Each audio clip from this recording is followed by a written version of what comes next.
Ladies and gentlemen, welcome back to the UpShift show. Welcome back to another race review. And today I am joined by another very special guest for the third year in a row. We have Josh Revell back on the UpShift show. Josh, how are you doing today? Good, man. Very good. Thanks for inviting. Yeah, sorry, I'll try and get it out this time. Thanks for inviting me on again. You're welcome. And to clarify, we actually did an episode last week for the British Grand Prix, but unfortunately things don't always go right. And Technology, eh? Yeah, exactly. A very old computer. Don't always record on a very old computer. That's my tip. But yeah, unfortunately that got lost. But we're here now this week for the Austrian Grand Prix at the Red Bull Ring. And it actually was a very good race in my opinion. And we had some very good battles. But let's start at the start, really. And with everyone getting off the line. And surprisingly, no incidents at the start. Not really any, especially with the sprint race. Actually, we should probably start with the sprint race, actually, in qualifying. Yes, let's do that. Myself a little bit. In qualifying on Friday, because it's a sprint weekend, Mercedes looked actually pretty decent, but until Lewis and George both crashed.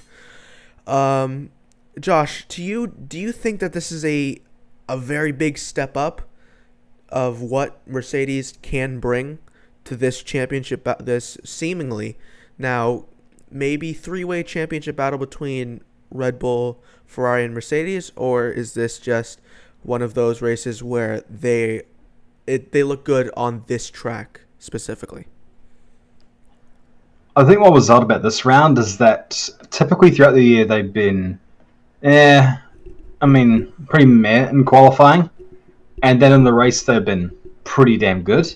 Like their race pace, for however bad they say their car is, their race pace is good. And that's the thing. People say, "Oh, it's a trash car." This and that. It's trash by their standards. Yeah, it's still the third best car on the grid. Which is still okay. But typically the race looked a bit better, whereas in this instance, qualifying looked better for them than the race did. Like qualifying, they looked good, and there was time where I was thinking, Lewis is a driver that will just find 3/10 where you think there is no 3/10 there. And I was thinking, damn, okay, he can potentially take pole position, and then a minute later he spears into the barriers. Yeah. Like, okay, that's not ideal. It's a three-way for the. For pole now, maybe George can do something all right. Maybe challenge, and probably won't do. And my theory of him not challenging for pole was sort of heightened about 30 seconds later when he spun into the wall, which, doesn't help. But looking at their pace in qualifying, I was thinking, damn, okay, race could be interesting. See what they can do.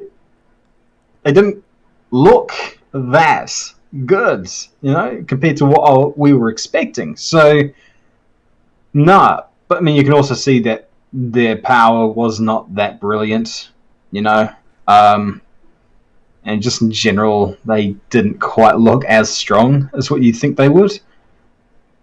Their strengths in the high-speed corners, supposedly. So, Silverstone, Austria, it's got some fast corners in there, so, But the next one we're going to is Paul Ricard.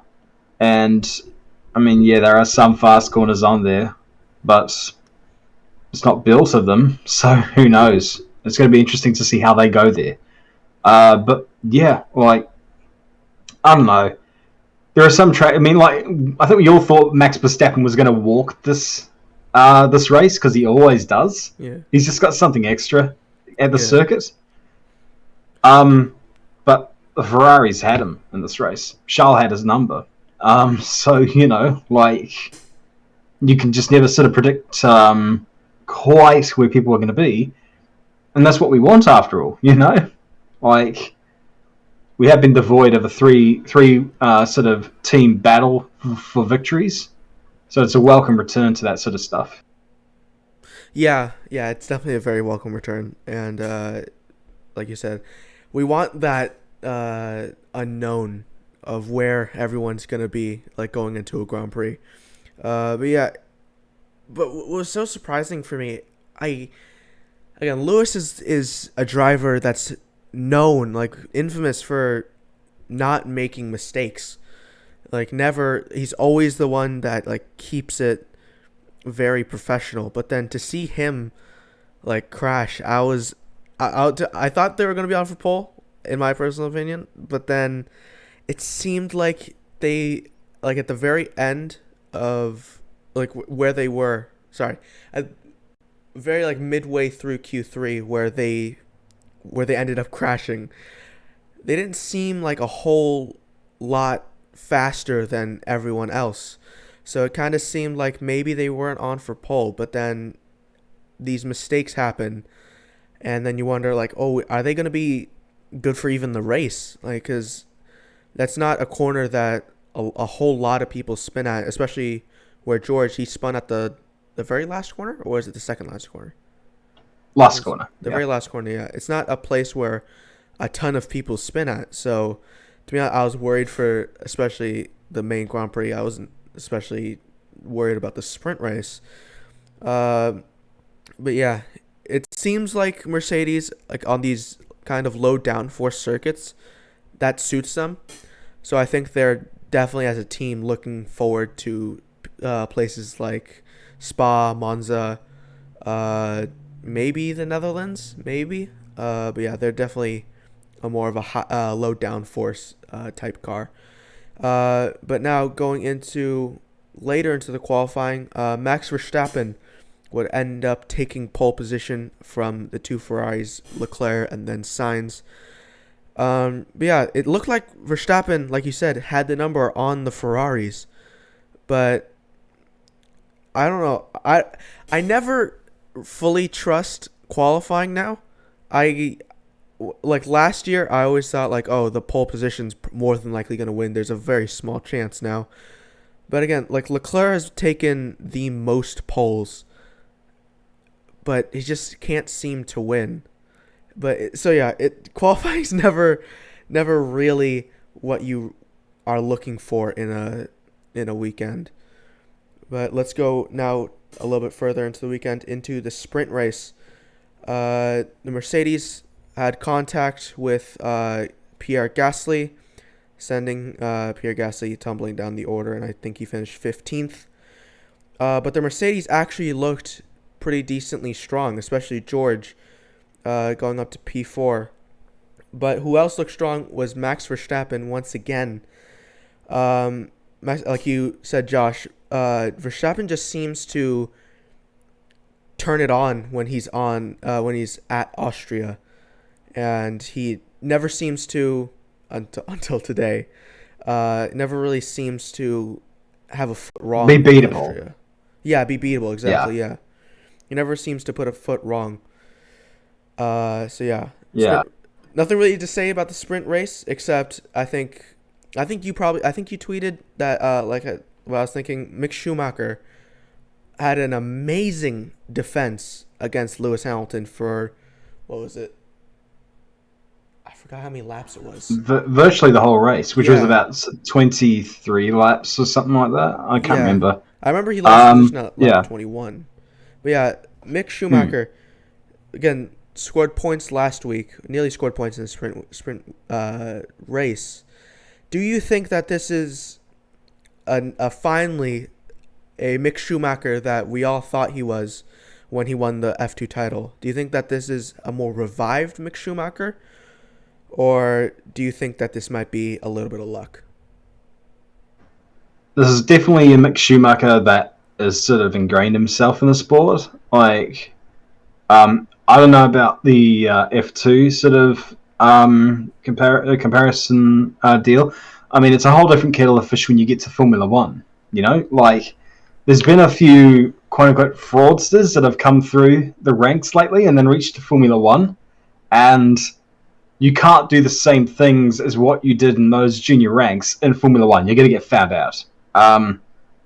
So There were rumblings of things about what happened with Mick Schumacher and so forth, and I was thinking, okay, let's just see how he does, because he seems a smart racer, like that can pay dividends.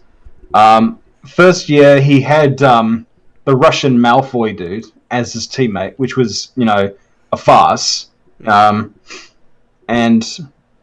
Mick's always been a bit of a late bloomer in whatever medium it has been in. And so, like, yeah, when K-Mag came in this year, it was like, okay, well, there you go, he's got a decent teammate now. And K-Mag was kind of walking him. It's like, oh, great, okay, well, this isn't good.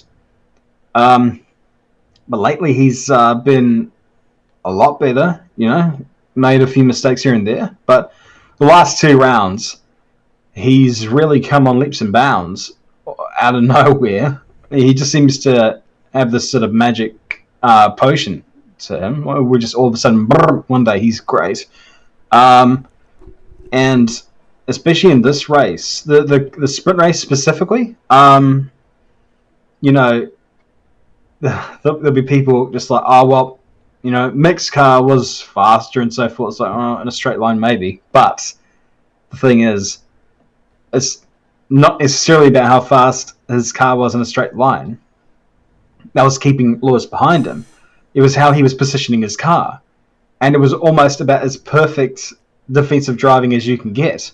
Enough across to cover off any form of attack, but not so far off where it compromised his pace. And it was just perfect, like how he did it. I was just watching, I was just thinking, this is exemplary. That's exactly what you want to see.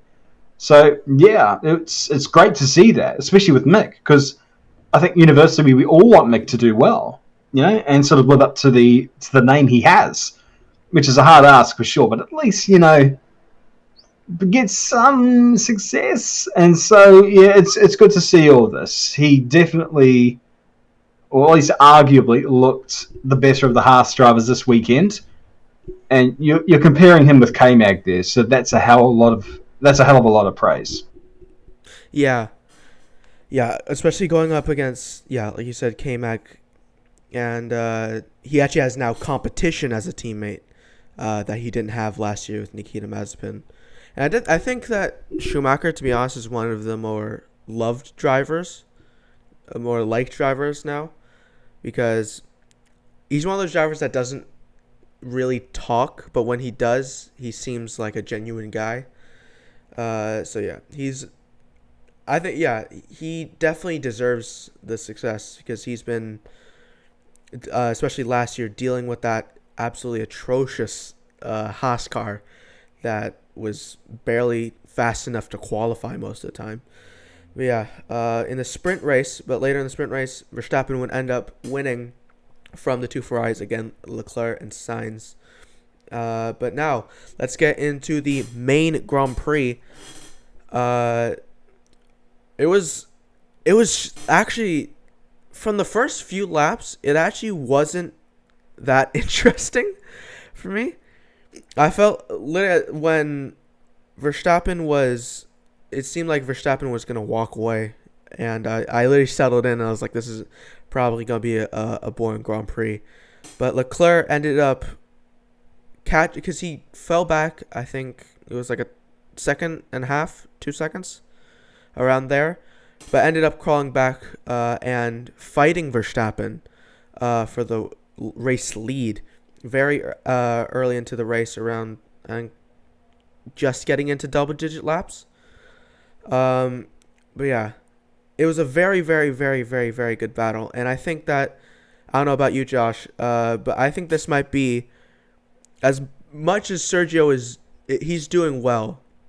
And unfortunately, he had contact with George Russell today, which sent him into an unfortunate DNF. I don't think that it's going to be a fight with the 2 Red Bulls and Ferrari, and Leclerc, sorry. I think it's just, from here on out, it's just going to be Leclerc and Verstappen now, because those two are just in such a league of their own. It's kind of crazy. But do you see anyone else joining this fight other than Leclerc?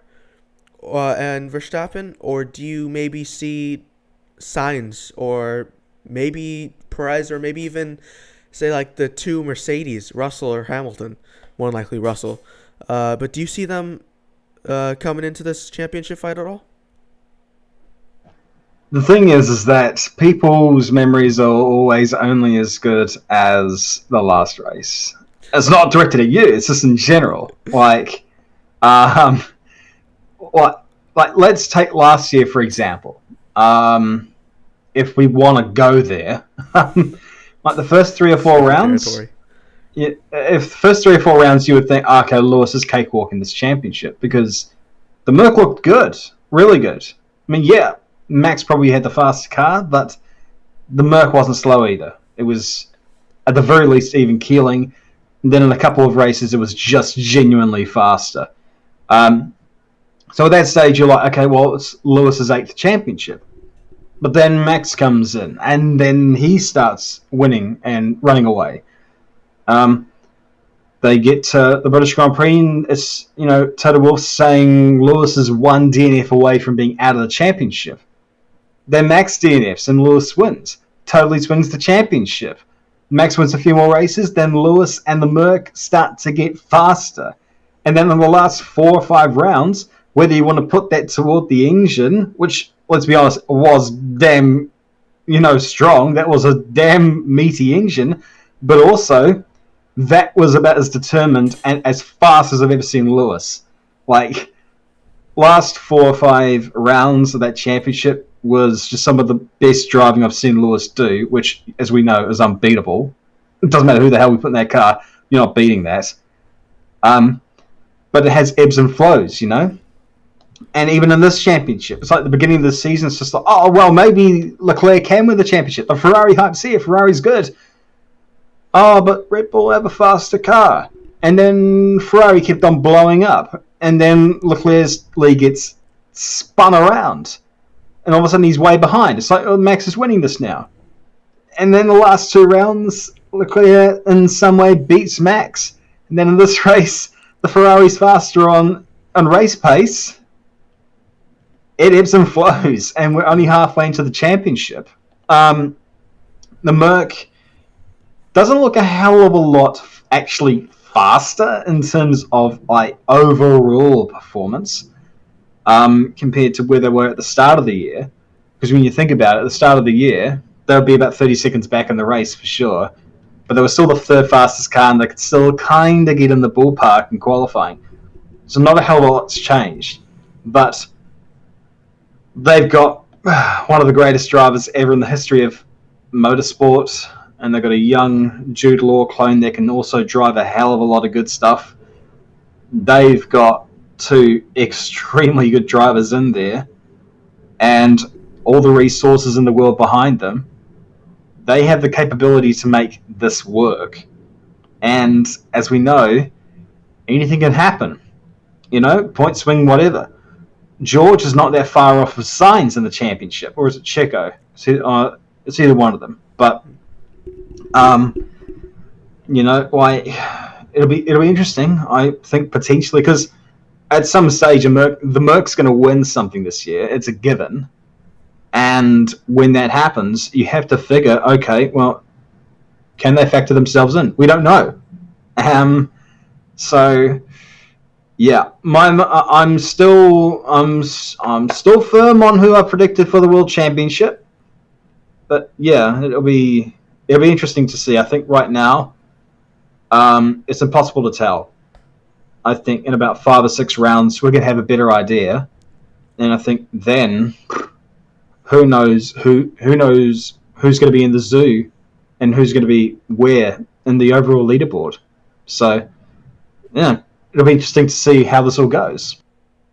Yeah, and I think it's going to be now basically a race who can outdevelop the other one. Because it seemed like in the first, like you said, in the first few rounds where Leclerc was winning all the time, the Ferrari was definitely the best car. But then Red Bull started to come back, and it's like, oh, they're developing their car a little bit more and better than Ferrari. And now it's just going to be who can build the best cars and the most consistent cars, and not, like you said, not get their engine just blown up while they're in the race lead. I'll also just add to this. I think it's generally accepted that Red Bull has a demon engine, you know? Mm, In a similar way to how Lewis's was at the end of last year. It's not illegal, but you're a sitting duck compared to that thing. yeah, So especially in a straight the line. thing, well, that's how engines work, yes. Yeah. Yeah, but so the deal is that we've had things like Saudi Arabia, we've had Baku, we've had we've had a few power hungry circuits. When we get into the Asian leg, so like Singapore, Suzuka, there's not a lot of power hungry corners there. Mm. You know, well, power hungry straight.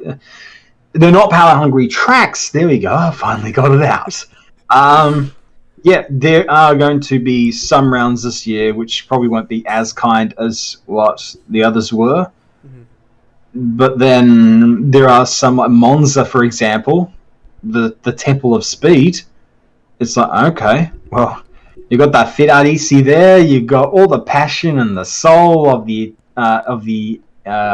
whole of Italy coming out. The Tifosi and Ferrari look good, but the Red Bull's going to have a fast car, you know. But the racing's closer now, and you can draft DRS. I'm actually looking forward to that race specifically. But yeah, I mean, it seems that these tracks obviously do cater more toward one car or the other. Mm-hmm. So, you know, like, yeah, it would be interesting in that regard, provided that the Ferraris can stop blowing up. Yeah, I can't wrap my head around how it's not even just Ferrari themselves. It's Alfa Romeo and Haas that are having just so many problems with their power unit, and somehow, even though it seems like possibly the slowest, maybe other than Renault, the Mercedes power unit is very, very reliable, and they haven't had any. Have they have any DNFs other than Russell's in what's it called? UK? I don't think they have had any. I need to check that, but I don't think they've had any DNFs, especially not mechanical. But yeah, it's gonna be A, who can last the longest now, and B, who can develop the best car, and just blitz, especially the second half of the season where it matters most. But I feel like Red Bull are kind of notorious now for starting the year kind of slow and then building up, and then especially in those first few races coming out of the summer break, the Spa, Monza, Zandvoort now, what's after that? I forgot. What's after what? What's after Italy? Italy. Good question. How the hell do I not know what's after that? Singapore.Singapore's after Italy. Well, yeah. I was about to say. I think the Asian League starts. Yeah, after, the Asian League starts after Monza. Yeah, exactly. It starts right after Monza. Those races, they're very now famous for. That's when they especially start to kick off a little bit. So yeah, it's gonna be very interesting to see. But let's go a little bit later in the race.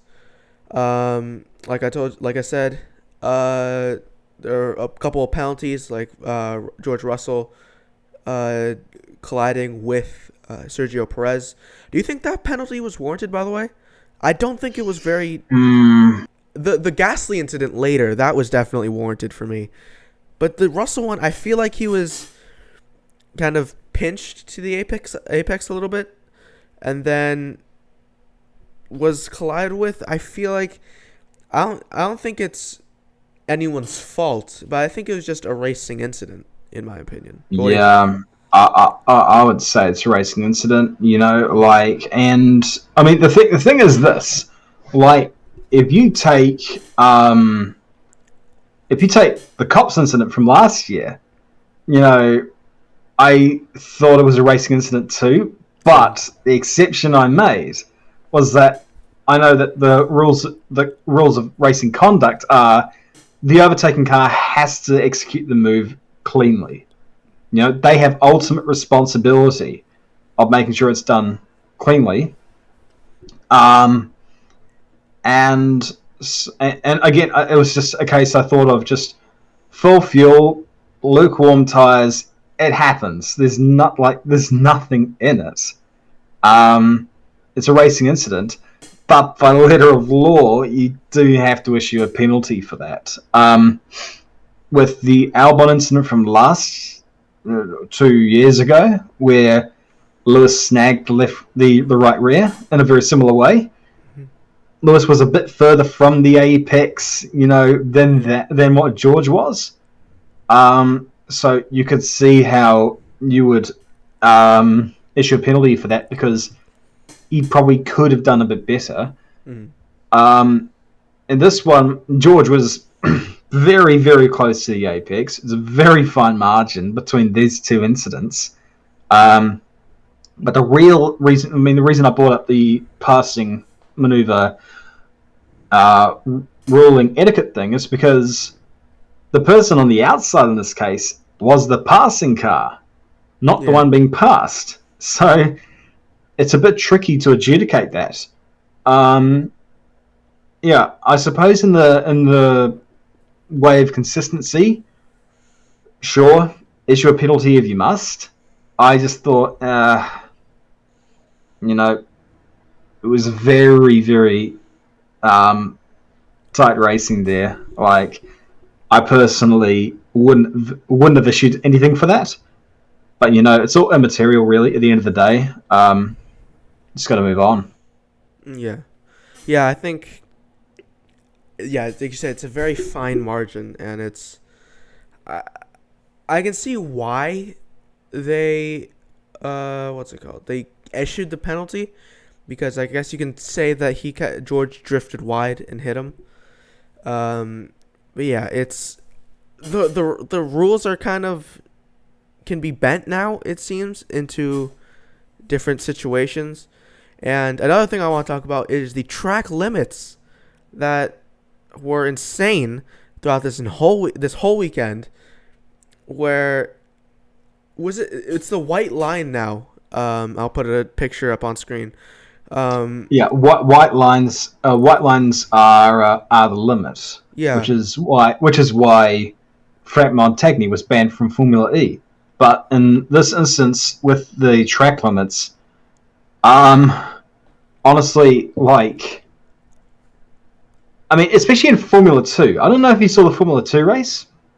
I saw the feature race, but it seemed like they would issue a warning to the teams, and then it would be bounced to the drivers.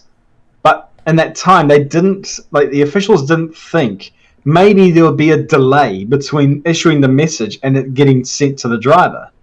Yeah. So, you would see a warning for a driver, and then 2 seconds later, okay, you got a penalty. It's like, oh, well, thanks for that warning, yeah.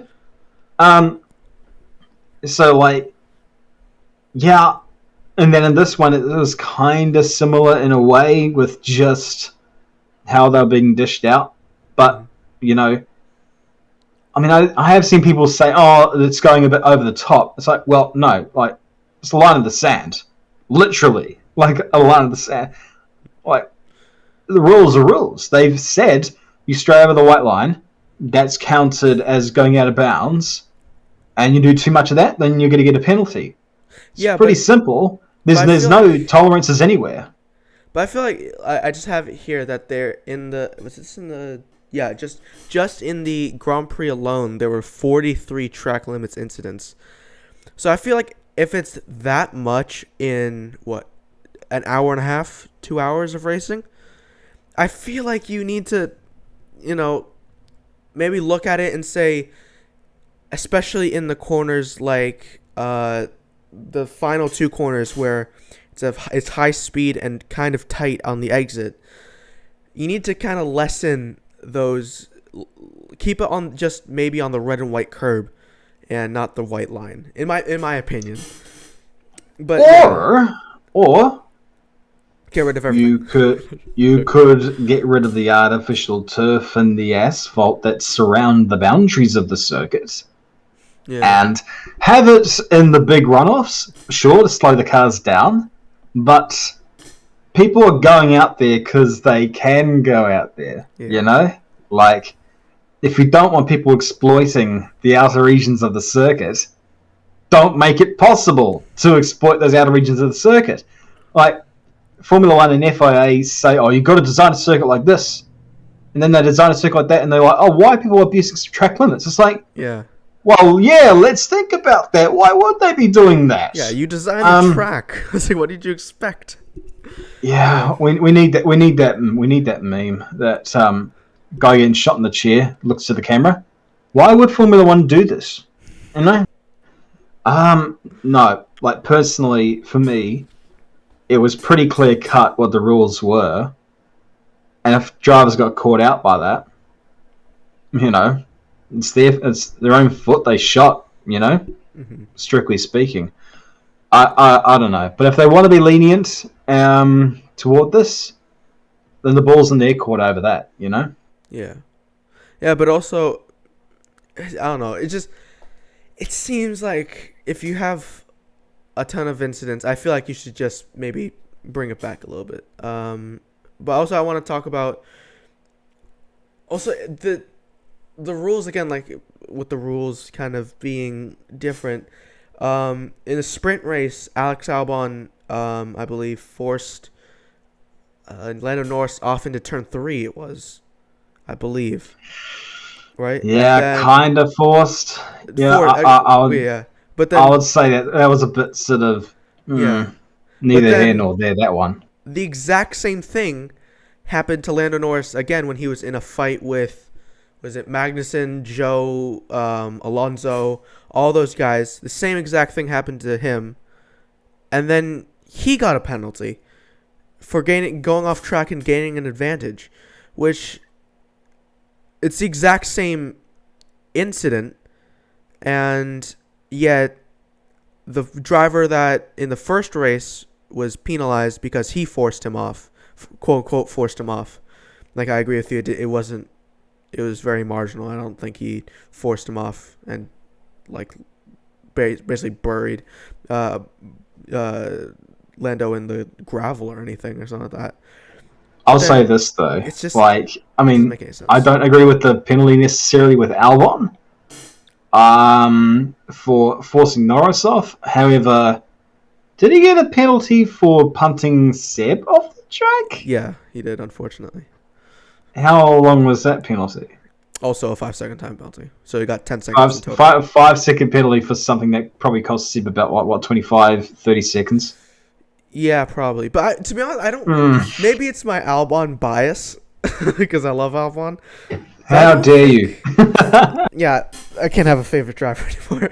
But I don't think it was Albon's fault, to be honest with you. I don't think it was Seb's fault either, though. I think that naturally, Seb was taking a tighter line to kind of obviously to defend from Alex. But then Alex was trying to shoot for the apex as well to try to get a better exit to attack Seb. So I think they just kind of drifted together and then hit each other. But I don't know. I'm not race control, but yeah. I don't, again, maybe it's a Albon bias, but yeah. I'll never forget this race, unfortunately. But yeah. Going again later into the race once again. We had again Leclerc overtaking Verstappen, and was it? Do we ever figure out that did Verstappen have a problem or was it tire degradation?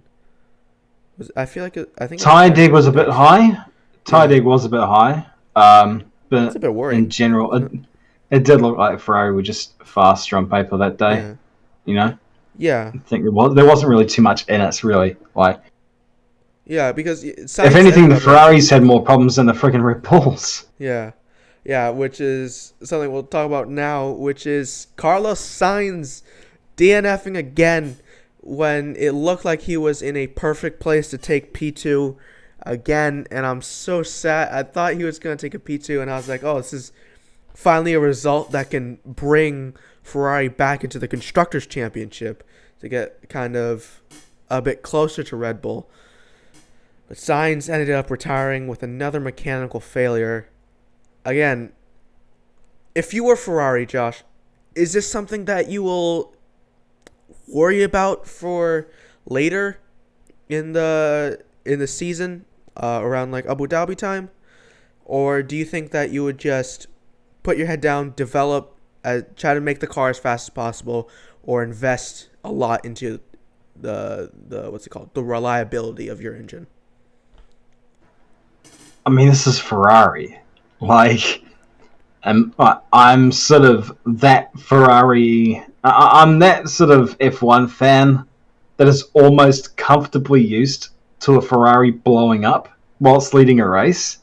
Like, it's a very weird thing. Like, so that it's sort of like, yeah, this is the Ferrari of old, very, very fast, but unbelievably fragile. You know, how many engine blow-ups during a race this year have they had? It was, there was definitely. What was the name of this? Spain was one. Baku was one. Yeah.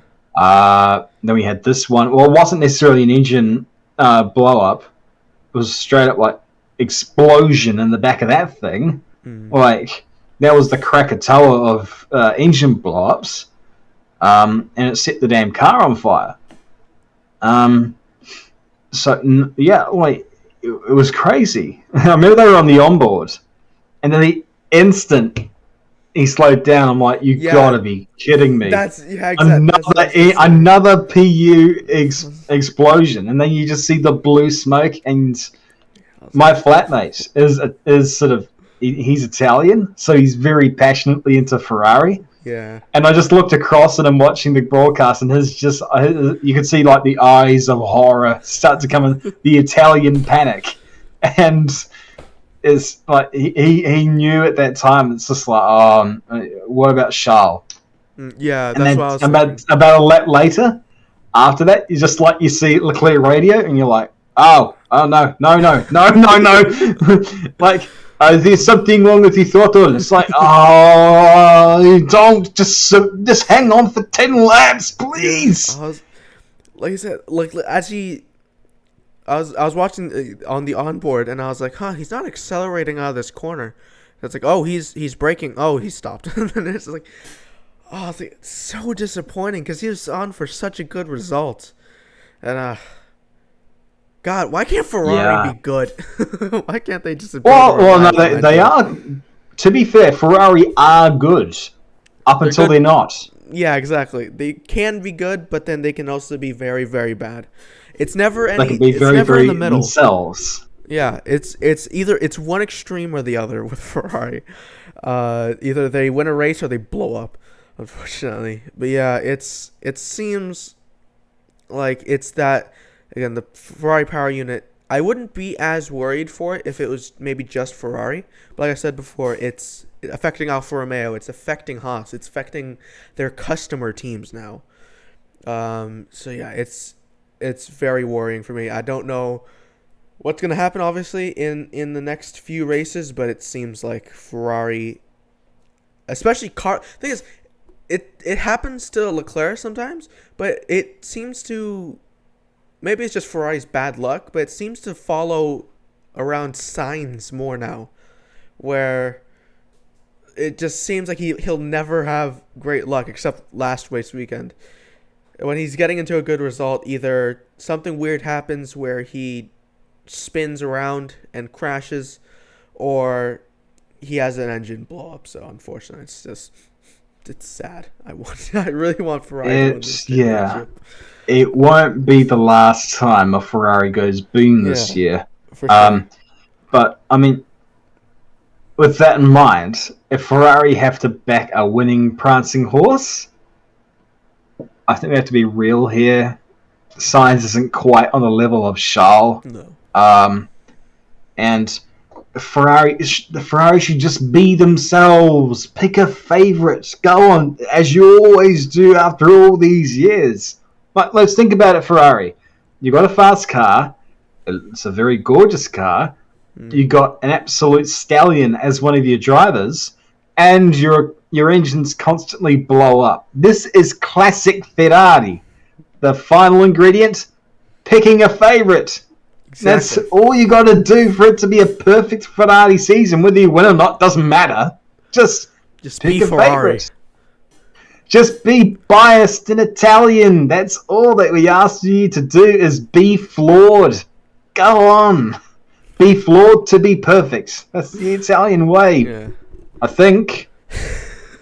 But yeah, it's just I don't want to sound like I don't like Sainz, but like you said, I don't think he's on the level of Leclerc, and I don't think he ever will be, unfortunately. I mean, that's like saying that someone's not going to be on the level of Max or Lewis. That's true. Being yeah, unfair to a guy.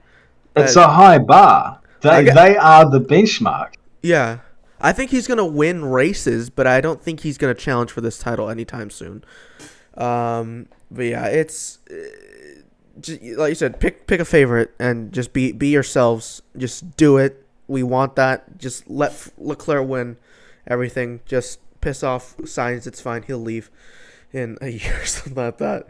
I mean, at the end of his contract, with how Mick's driving and how much Mick is the darling of Ferrari. Yeah, it seems like they've been setting up that for a couple years now. So they've been setting that up for a while. Just push Mick in there. It's fine. Yeah, piss off a few bring in the young Swiss. Yeah, exactly. Have a very young driver lineup, and then have them fight. And then we have entertainment, and then it's a good season, and we're all fine. But yeah, we move on to a little bit later in the race again, for like the fifth time.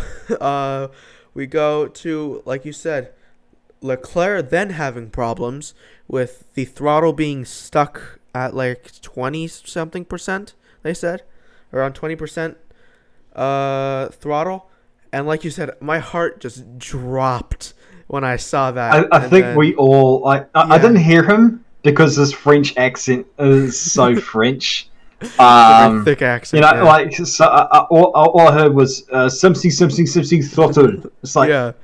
Okay, I don't want to hear the words throttle in a panicky radio message. Yeah. Because in a car, that probably means either the throttle's not working, which we would probably know at this point, or the throttle's sticky, in which case... On a track like this, no, you don't want a sticky throttle. Yeah. I mean, put it to you this way. Remember a few years ago, Checo had brake failure at the Red Bull Ring? That was beyond terrifying for him to get down to turn 4 and have no brakes. Imagine that. Yeah. And it's sort of similar when you have a jam throttle. So, I was... terrified. I think every one of us were. Everyone except for the troglodytes that were in the Orange Army stands. But, you know, like still, by the way, not all the Orange Army, just the ones that were part of the arsehole brigade. Now we're saying it right now. We'll get to you arseholes in a second. Josh, but the point is that I will. All of not joking. I'm joking. Please don't kill me. We'll get to that eventually. I don't want to generalize, but the point is that I think a lot of Formula One fans were just absolutely had heightened blood pressure, and once the checker flag came down and Leclerc passed the line, my first thought was, God damn you, Ferrari! Like, don't do this to me again! Yeah. Like, I'm going to die of a stroke before I reach 30 thanks to you guys. Yeah, literally, the gap was like 3.3 seconds the lap before the last lap, and he was losing time. And I was like, oh, he's not going to win this. If it literally went for one more lap, I don't think he would have won. To be fair, I think he was cruising. To be fair, I think he was cruising. I mean, I like the last lap started, and I just thought, as long as nothing breaks, he's got this. Mm. Like, I mean, you always see this in the last lap. You always see the gap just close. Yeah. Because at that point, if you're leading and you've got a comfortable margin, you just take it easy. Because the last thing you want to do is just throw it away in the last lap. So he was definitely cruising on that lap. But still, like, that wasn't my main concern. My main concern was that he would come out of a corner and he would just be slow and then Max would just shoot past him. Yeah. That, I did not want to see that. Yeah, I just remember, I love how Leclerc was like, something's wrong with the throttle. I think it's stuck. And then I just love his engineer like, we checked and the throttle's stuck. And then he's like, yeah, I know the throttle's stuck. That's what I just said. It's like, the Ferrari engineers they're something else. There's something completely different than all other engineers. But yeah, it's a very cool and very exciting, not cool, sorry, a very exciting race end.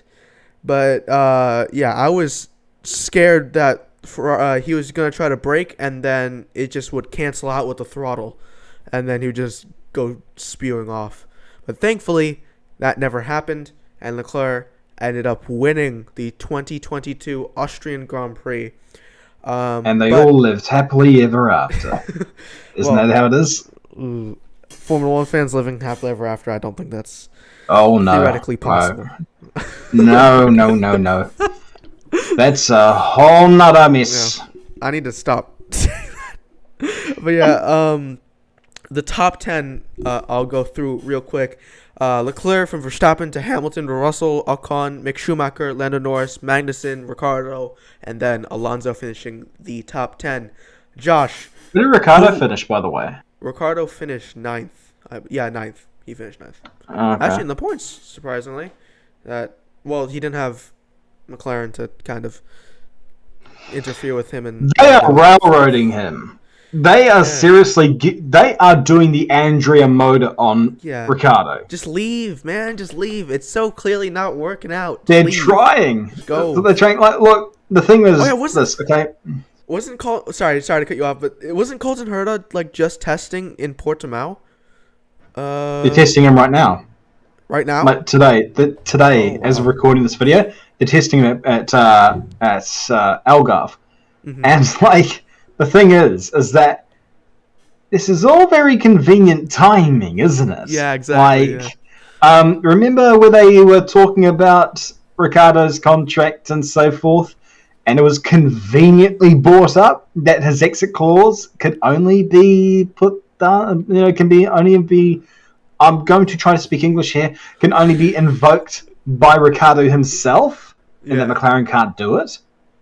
And I was like, that's a very interesting thing to bring up, Zach. Yeah. Like, it's just like, the thing is, Zach, I've been watching Formula One for long enough, and I've seen this sort of thing before. Are you going to do an Andrea Sassetti on Ricciardo in the last few rounds?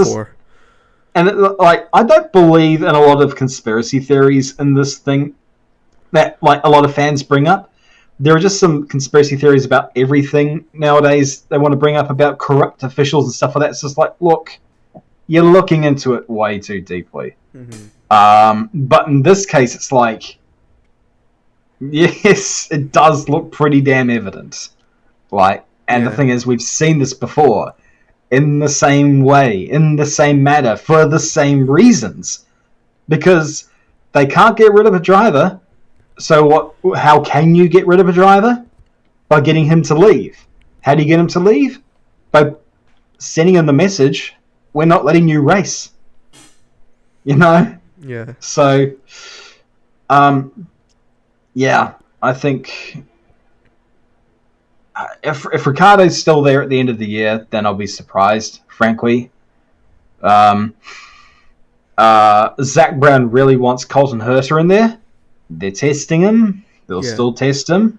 And Andretti's not getting onto the grid. So, you know, like, doesn't take much to math all of this. Yeah, I'm kind of disappointed, to be honest. Not that, like, well, I'm kind of disappointed that Ricciardo might not even be in Formula 1 next year, unfortunately.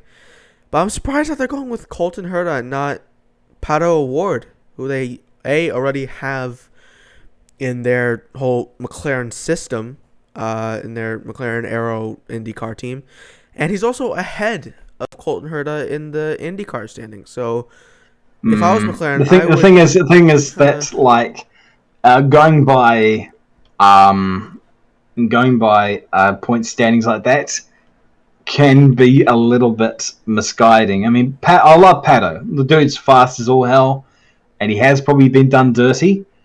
It doesn't discount what Colton is capable of. Like yeah, no, I jokingly said, Colton is the bastard love child of Max Verstappen and Carl Grimes. Like he's just so damn good behind the wheel. A lot of he reminds me a lot of the really quick drivers from the late '90s IndyCar scene.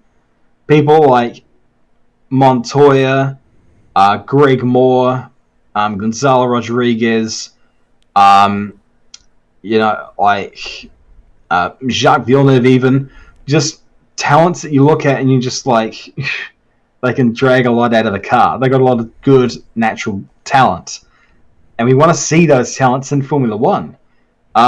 It's just that this year you look at why he's behind as much as he is.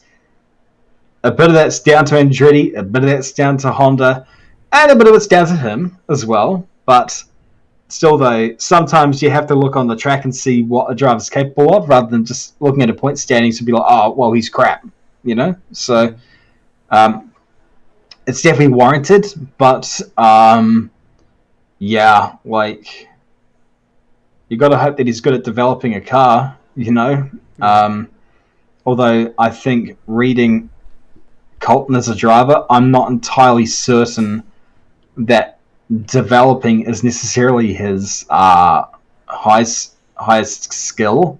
It might be Lando's, but I mean, I don't know. My main thing is though is that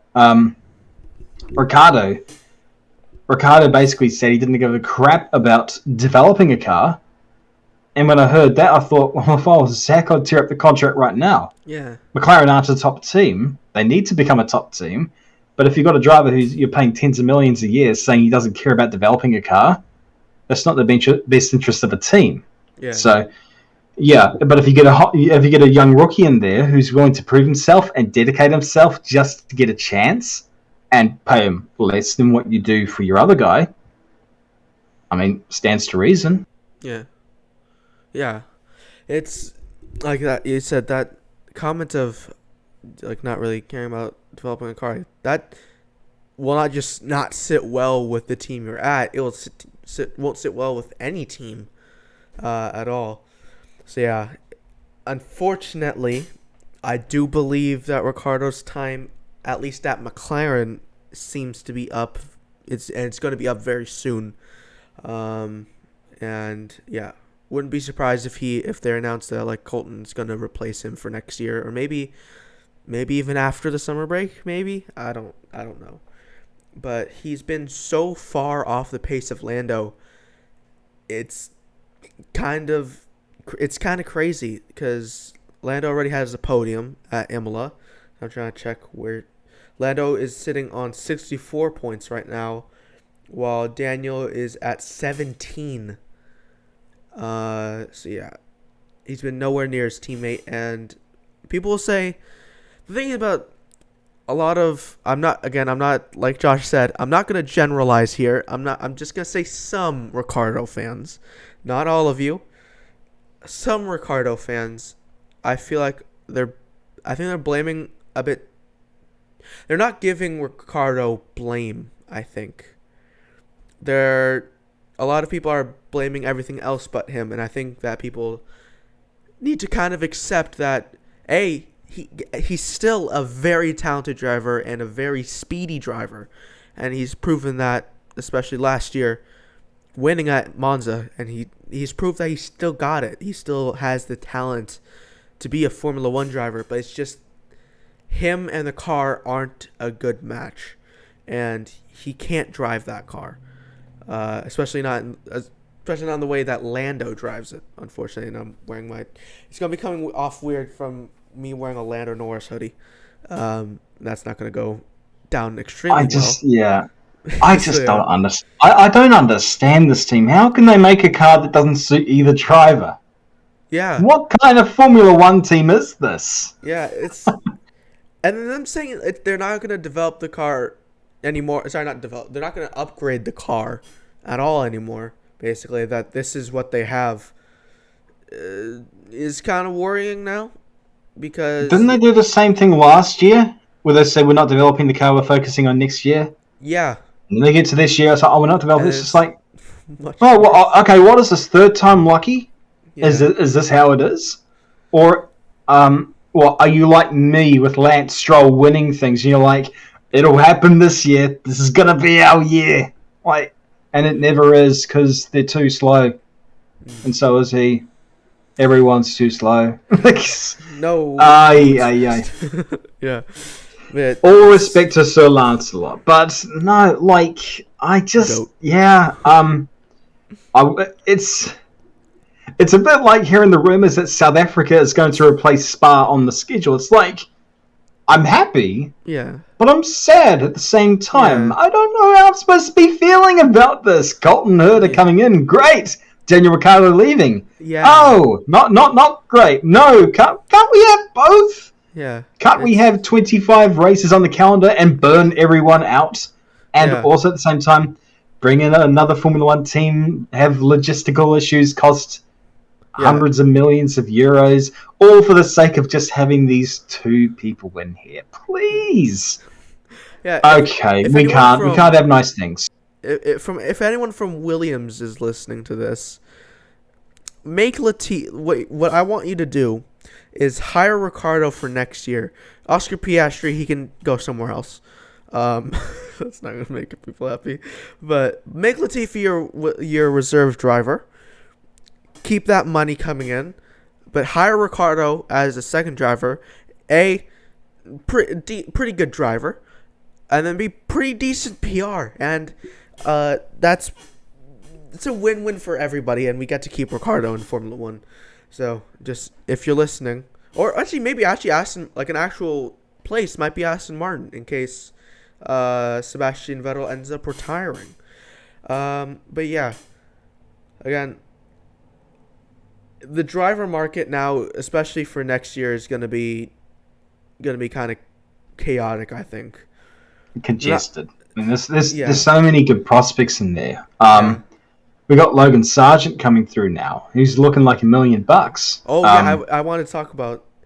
Yeah, but sorry, Alright. continue with what you're saying. Sorry, I'll Yeah. bring it up later. Felipe Drugovich is having the year of his life. Yeah.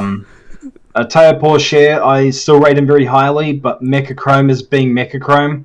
Speaking of which, just quickly, Bruno Michel, if this message gets out to you, you are an actual joke. And I don't care that I burn my bridges with you and then I'll never work within the realms of Formula One again officially. I hate you. I hate your crappy car. Solve your crappy car because they're all paying you €3 million a year for your crap boxes to blow up every single race. Not once, not twice. You're talking multiple cars with multiple problems. You got Marino Sato now on a 7th freaking engine in the first 3 rounds. First 3 races this year, you have 4 problems for one individual driver. Multiple drivers now having multiple engine failures, and almost all of them have got engine disparity. This is not a good spec series. This is a crap spec series with a crap driver, with a crap engine, so to speak, and even worse, a complete freaking failure of a car, of a championship, and of a person that runs it.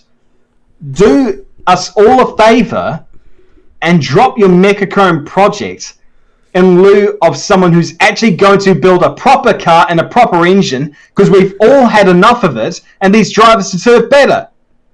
Anyway, moving on. I needed to get that off my chest. Yeah. I needed to get that off my chest. Sorry, but yeah, it's the amount of problems that F2 has. It's just you're never gonna be comfortable as a driver there. That like you're driving along and I'm like, oh, something's happening there. Oh no, it's alright. Something's happening there. Oh god. Okay, it's blown up now. It's Yeah, like you say, it's a joke how like much. I didn't even know that Sato was on his 7th engine in 4 rounds, 3 rounds, something like that. That's insane. Since the start of the championship, and he had That's to delete the insane. tweet.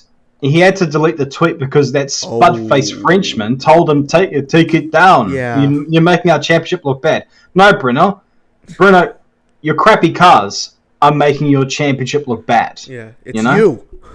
it's not. you, It's not the you are the drivers. problem. It's you. Fire yourself now. But yeah, it's. I can't believe it's 7 engines in 4 rounds is insane. But yeah, let's talk about a little bit before as we wrap up a little bit. Let's talk about Formula 2 a little bit. To be honest, I didn't watch the sprint race, so I don't know fully what happened. But in the feature Time race, penalties. That's all you need to know about the sprint time race. Time penalties, penalty, time penalty, time penalty. was it for track limits or was it for something else? No. It was for their political views. Of course, it was for track limits. Yeah, it's Formula 2. Bring back the 2017. I like the 2017 cars. Those were nice. Bring back the Yes. 2017 cars. Yes. And bring Those back were great. bring back Leclerc so we can actually see some actual good racing. But yeah, the feature race, however, went to Logan Sargent after a bit of a controversial. I don't fully know why. I couldn't find out why. But Richard Verschoor, the on-track winner, was disqualified, and then Jihan Daruvala, the P2 finisher, was given a 10-second, something like that, 10-second time penalty, or I think he maybe actually was disqualified. But I think he was given a 20 second penalty. 20 second. Oh, wait. Do you know what happened? I couldn't find out what happened. I think the team were drying his grid slot, which is illegal. Oh, okay. Yeah, that does make sense. But yeah. So Logan Sargent, now in 3rd in the championship, is actually emerging as a guy that could. I don't know if he's gonna catch Drogovic, because Drogovic seems to be now like the most consistent driver now, as he leads by I think 40 points exactly. But Logan Sargent and Teo Porcher are definitely now into a P2 battle. But who would you, as a Formula 1 team, who would you, looking at this year so far, who would you take, Logan Sargent or Teo Porcher? It's a hard one because Teo's had his share of absolute crap luck. Like I said, about 4 engine failures in the first 3 rounds. Like it's hard because like I said as well, there's just engine disparity. Do we not find it curious why someone goes into a year they're $1 million, then the next year they're just nowhere? Mm-hmm. Like, I'm not too sure. Logan's leaving Liam Lawson for dead, even though Liam's had his problems. He's still outpaced him in the last couple of rounds comprehensively. So Logan's looking like $1 million for sure, but there's still a long way in this championship. In terms of who I would pick, I am hearing a lot of Teo Porcher as the next Alain Prost from people who work at Sauber, and to me, that's you can't miss that. But like Logan's doing well as well. I don't know. That's a toss up. It depends upon what the team needs. No, like what do you need? Do you need a driver that can develop a car, or do you need someone who's wicked fast? And then I'd be able to choose then. But just in general, it's hard to pick between those two because they both got great qualities to them. Mm-hmm. Yeah, I think that they both bring an extreme amount of talent because they are 2 of the better prospects now. And I just have a thing from actually Teo Porcher himself. He posted on Instagram that he said, "Luck is not with me this year." And definitely right. No kidding. Yeah. No It's kidding. unfortunate, but the kid's fast. But AR, just leave ART, and I think he'll probably win a championship, because ART is just cursed at this point. They always get really talented guys, and then somehow they always seem to always get bad luck with them. But yeah. They're French. Yeah, they're French. The French, they get a lot of bad luck, especially now not so much the number 2 driver. But yeah, ART's cursed. But the last thing I want to talk about real quick, Red Bull Juniors. Oh boy. Let's talk about that and hopefully not cause a wildfire. Can we ignore just one of them, please? We'll refer to we him know which one we're talking about. He who shall not be named. Let's just mention him like that. I'll put his him. I'll put something up on screen to show him. He looked like the better one, but obviously now doesn't seem like he's part of Red Bull. But Iwasa, surprisingly, looking like a pretty decent prospect. And he does. The only thing I'll say is that I don't want to be mean to him. I do think the Dams is flattering him a little bit. And like the only reason why we're not seeing both Dams up the front is because the other Dams is driven by Roy Nissany, who is basically he's an itch of a driver. So but we've seen at the hands of Roy, Dams is more than an okay car.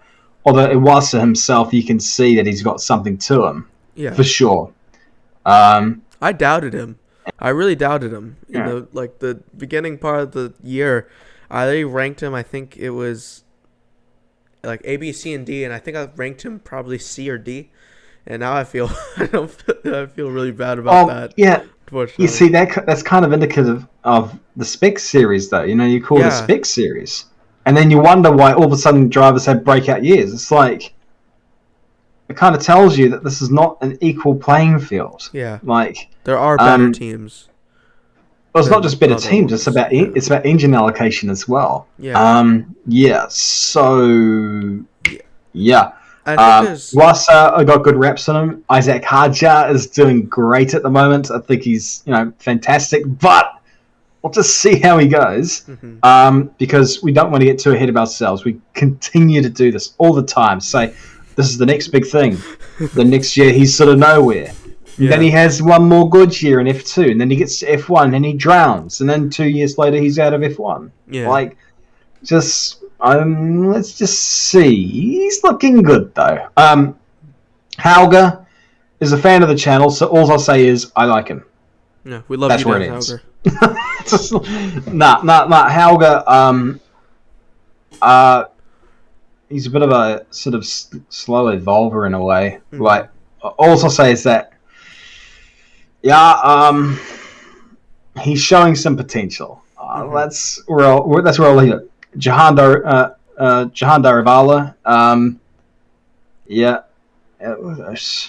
at least that's how he pronounces his name. Everyone else just calls him Jihan Daruvala, yeah. But to me, it's always Jahan Darivala because that's how he says his name. Yeah. It's like, okay, well, if that's how you say your name, I'm guessing that's how you actually pronounce it. I can't fault him this year. Has he been the utmost fastest dude out there? No, but he's doing the job. Yeah. I think he does need to get recognition for that. And in that instance, he's good. He's a good cookie. He's a good driver. He's someone that I think probably does deserve a bit more recognition.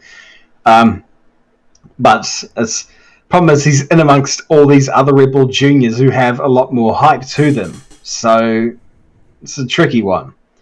Liam, my boy, he got an Uwhanua Aotearoa, same as me, New Zealand passport.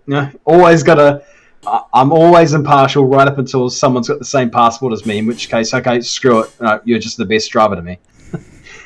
No, he's had some crap luck this year. but at the same time, he probably really, if we're honest, hasn't been fastest this year. He hasn't been faster than Yuri.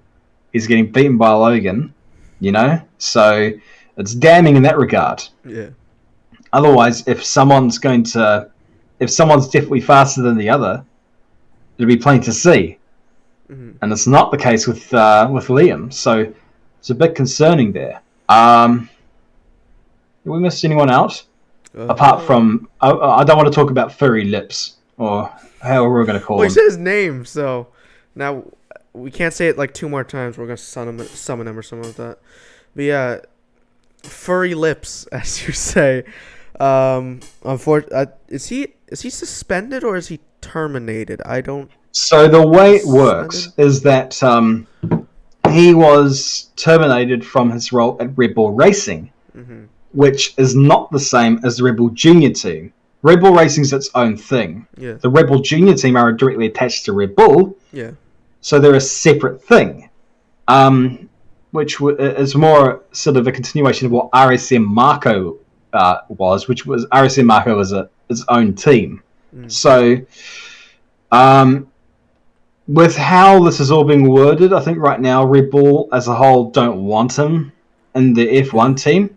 But even though he's got, I noticed at Silverstone, he had a totally blank carbon helmet. I'm like, yeah. Oh, yes, okay. And then blank suit. He's stripped of all Rebel advertising. Yeah. But we've seen junior drivers dumped immediately whenever Marco was pissed off at them. Mm-hmm. He's still there. So what I'm thinking is happening, I'm just guessing, is Marco is saying, you got to the end of the year to sort of prove to us that you can still remain here. I don't think Marco's given up on him. Which is just like... Problem is, Helmut, is that unless he does a Kyle Larson and he actually puts a proper effort into redeeming himself, unless he visibly puts in an effort to do that, people aren't going to forgive him. Yeah, probably not, no. And why should they, at the end of the day? Yes, people make mistakes, but in this instance, especially for white dudes, that word's off limits. Yeah. Completely off freaking limits. You just don't say that. It's common freaking sense. Yeah. And, okay, you want to better yourself, be a better person? Sure, go ahead, but prove it. Because, it's like with F1, with the fans this weekend, and it said, they put out that statement saying, we're disgusted by the actions of these people in the grandstands, and we're going to investigate and look into this. It's like, well, do something. Because we're bored of words at this point. It's all just words with everything. Remember last year, was it, with We Races 1? Brilliant. What happened once the year was over? You got rid of it. You didn't want to borrow it anymore. It was all just a PR stunt with you guys. You don't care. If you care, you put it to action. You don't put out these words. You know what? We've seen it all the freaking time. Mm-hmm. It's boring. If you genuinely want to do something about it, then do something about it. Don't talk about it. Just do it. Yeah. They always say they're going to investigate it. But what does that actually mean? What are they going to... It means nothing. It means dick. It's all PR. It's all PR to them. It's just something to... But, so they don't get... If there's one thing that has never been Formula One's strong suit, it's taking action. Yeah. More specifically, toward taking action, getting rid of the racists, the sexists, the people like that. You know why? It's not financially viable for them. Yeah. They need those. If they want to get rid of something and it's going to earn money for them, go ahead. We'll do it. We'll do it instantly. We'll set up these mini courts and whatever and convict people immediately. But what? Are they really going to evict 100,000 people from the grandstands just because they're being less than and being total assholes? Well, no, that's a lot of money for us. Yeah. No, I'm bored of words at this point. It's just if you're genuine about this, just do it. Just act on it. Just take And action. so in this case, Yeah. in this case with furry lips, like if you want to redeem yourself, cool, just do it. Yeah. But Don't do it. Don't say anything. You don't need to. Ultimately, yeah, I don't like it when. they're still invested in. They still want him in that team, which is just like Yeah. that's a bumpy road. Yeah. But actually, I weirdly saw. So Formula 2, when High Tech decided they're like, yeah, we're gonna keep the lip boy. We're gonna keep him for the rest of the season to see it out. Formula 2, weird. I didn't expect them to post like that's not what we would do as a team, and then a weird amount of support. I thought that there was like oh yeah, we High Tech aren't right for this, but weird amount of support for he who shall not be named. Like yeah, he should be in that seat. Just keep him for the rest of the season to redeem himself.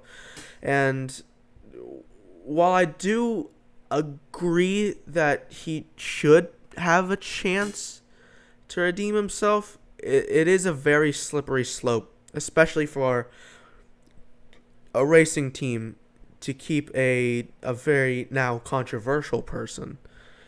So yeah, I don't know.